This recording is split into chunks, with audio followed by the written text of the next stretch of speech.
There are so many things that I notice when I read the review and when I read the reports about this landfill, and I keep thinking, oh, there'll be studies done and it'll explain what my concerns are. But the truth is, even at this point, I'm still not satisfied with the reports that I'm seeing. And I'm not satisfied that that the clay and the sand layers in the clay are going to be safe. I think that pollution will get in there. The report doesn't even talk about the sand layers that are on site, even though when they drill down, they keep finding that sand.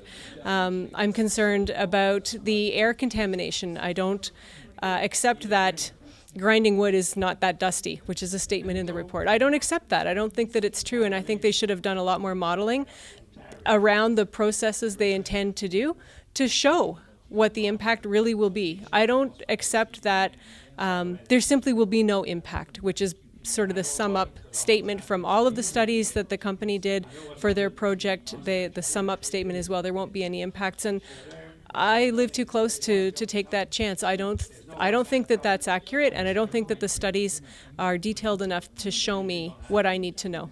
Well, because I find that all of these deficiencies in the reports that I've been reading, I think that this should be referred to a tribunal where the experts on both sides can lay out their case and explain to everybody what they find. It's one thing for me to say, oh, I noticed this or I noticed that, but we have experts who also have concerns, and I think they deserve the opportunity, for the sake of the community, to lay it all out, and let's get the facts in the open. Tribunal. Well, I've been working against this project for 5 years, and I have major concerns about the site, particularly the Leda clay. That's one of my specialties from my past, and so I have real concerns that they're going to be able to do a good job constructing this landfill on it and maintaining it over the years. And so I've got big questions there that I would like the ministry to answer before this goes ahead.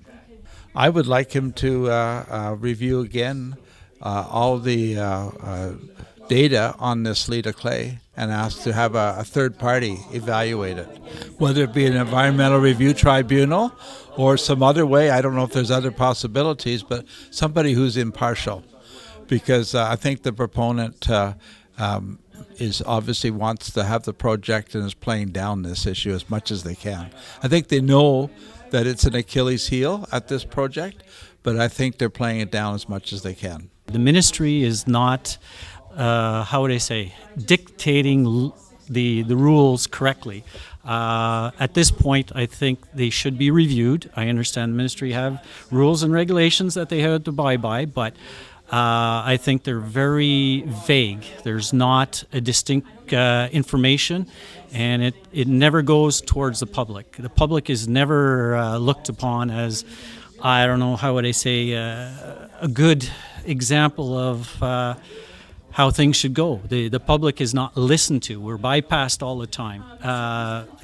Creative things it's all about the money. The money is directing these policies and so on and so forth through the governments.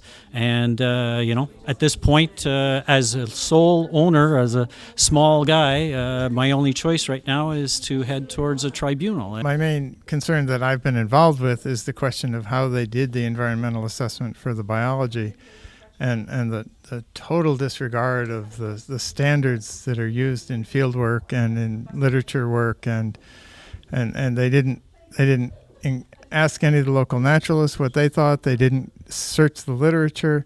They didn't search local museum specimens. So they ignored really all the sources of information that were available to them. They didn't go to any of the provincial atlases of the occurrences of different species. And as far as I can tell, they went out and wandered around. They listened for spring call. We found a species at risk in the area, which we've since heard on the site. And this is a spring calling frog, and they only listened for spring calling frogs when the temperature was below freezing. So they just acted as if they didn't want to find what was there.